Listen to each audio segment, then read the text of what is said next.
नमस्कार मित्रांनो, मी Amol Koparde, founder of एके investment services, your wealth creation partner. प्रत्येकाला असे वाटत असते की आपण लवकरात लवकर फायनान्शियल इंडिपेंडन्स मिळवला पाहिजे. सो फायनान्शियल इंडिपेंडन्स मिळवण्यासाठी आपल्याला काही गोष्टी बघाव्या लागणार. तर आपण ह्या व्हिडिओमध्ये त्याचा विचार करूया आणि ह्या स्वातंत्र्य दिनी आपण आपला फायनान्शियल इंडिपेंडन्स मिळवण्याचा संकल्प करूया. तर मित्रांनो, फायनान्शियल फ्रीडम मिळवण्यासाठी 5 स्टेप्स आहेत ज्या आपल्याला फॉलो कराव्या लागतील. तर त्या स्टेप्स वन बाय वन मी तुम्हाला आज सांगणार आहे. तर पहिली स्टेप आहे get your financial clarity. So मित्रांनो, तुमचा इन्कम किती आहे, त्यानंतर तुमचे खर्च किती आहे, तुम्हाला EMI आहे तर त्या EMIचं स्वरूप काय आहे, ते क्रेडिट कार्डचे EMI आहेत की हाऊसिंग लोनची EMI आहेत, तुमच्या मुलांचा शिक्षणाचा खर्च किती आहे. सो ह्या सर्व गोष्टी आपल्याला तपासल्या पाहिजेत आणि त्यासाठी आपल्याला आपलं एक बजेट आखलं पाहिजे. तर ह्या बजेटमध्ये तुम्हाला अगदी तुमच्या पैशाचा हिशोब तुम्हाला ठेवायचा आहे आणि प्रत्येक खर्च तुम्हाला मांडायचा आहे. त्या खर्चाची फ्रिक्वेन्सी काय आहे, म्हणजे काही खर्च हे आपले मंथली असतात, काही खर्च आपल्याला इयरली येतात किंवा काही खर्च आपले क्वार्टरली असतात. सो ह्या सर्व तुम्हाला लिस्ट डाऊन करायचं आहे. त्याबरोबरच आपले रिटायरमेंटसाठी किती वर्ष बाकी आहेत, सो त्याचाही आपल्याला ह्यामध्ये विचार करायचा आहे. तर आपण खर्च कुठल्या गोष्टींवर करतो हेही आपण बघितलं पाहिजे. सो आपल्या खर्चांनी आपली लायबिलिटी क्रिएट न होता आपली ॲसेट क्रिएट झाली पाहिजे, अशा गोष्टींवर आपण खर्च केला पाहिजे. तर मित्रांनो, फायनान्शियल फ्रीडमच्या प्रवासात आपल्याला फायनान्शियल क्लॅरिटी येणं ही सर्वात महत्त्वाची गोष्ट आहे.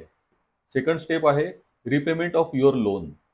आजकाल जर का तुम्ही बाजारात बघितलं तर तुम्हाला खूप सारे लोन्सचे फोन येत असतात आणि खूप सारे लोन्स इझिली अवेलेबल होतात. तर त्यातला प्रकार म्हणजे पर्सनल लोन.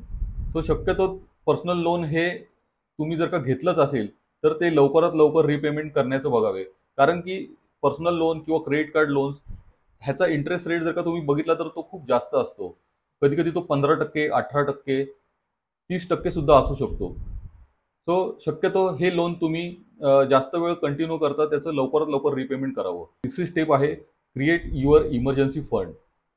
जसं आपण बघितलं की कोविड काळामध्ये बऱ्याच जणांच्या नोकऱ्या गेल्या किंवा आत्ता समजा काही IT मध्ये स्लो डाऊन चालू आहे किंवा US मध्ये रिसेशन चालू आहे. सो ह्या गोष्टीमध्ये बऱ्याच वेळेला जर का एखाद्याचा जॉब लॉस झाला किंवा बिझनेस लॉस झाला, तर त्या गोष्टीसाठी आपल्याला इमर्जन्सी फंड आपल्याला क्रिएट करावा लागतो. सो नॉर्मली इमर्जन्सी फंडमध्ये आपण ॲटलिस्ट आपल्या मंथली एक्सपेन्सेसच्या 6 to 12 टाइम्स हे आपल्या सेव्हिंग अकाउंटमध्ये किंवा इतर लिक्विड अकाउंटमध्ये फंड्स तुम्ही ठेवले पाहिजे. सो एखादे अनफॉर्च्युनेट इव्हेंट झाले, इन केस जॉब लॉस झाला किंवा काय झाला, तर ते फंड्स तुम्हाला ॲटलिस्ट तुमच्या 6 ते 12 महिने तरी तुम्हाला ते वापरता आले पाहिजे. सो ह्या प्रकारे आपण आपला इमर्जन्सी फंड आधी क्रिएट करू शकतो.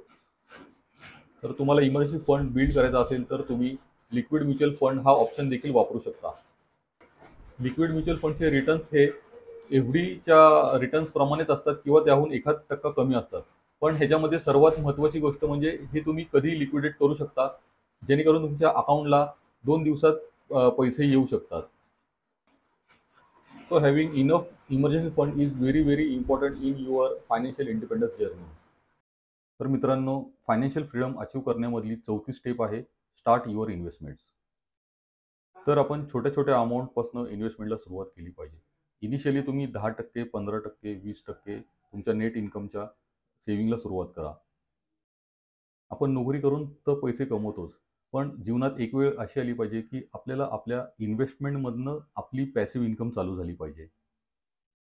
सो जितक्या लवकर सुरुवात करता येईल तितक्या लवकर तुम्ही तुमच्या इन्व्हेस्टमेंटला सुरुवात करा. त्यासाठी माझा आधीचा व्हिडिओ स्टार्ट अर्ली इन्व्हेस्टमेंट हा रेफर करू शकता.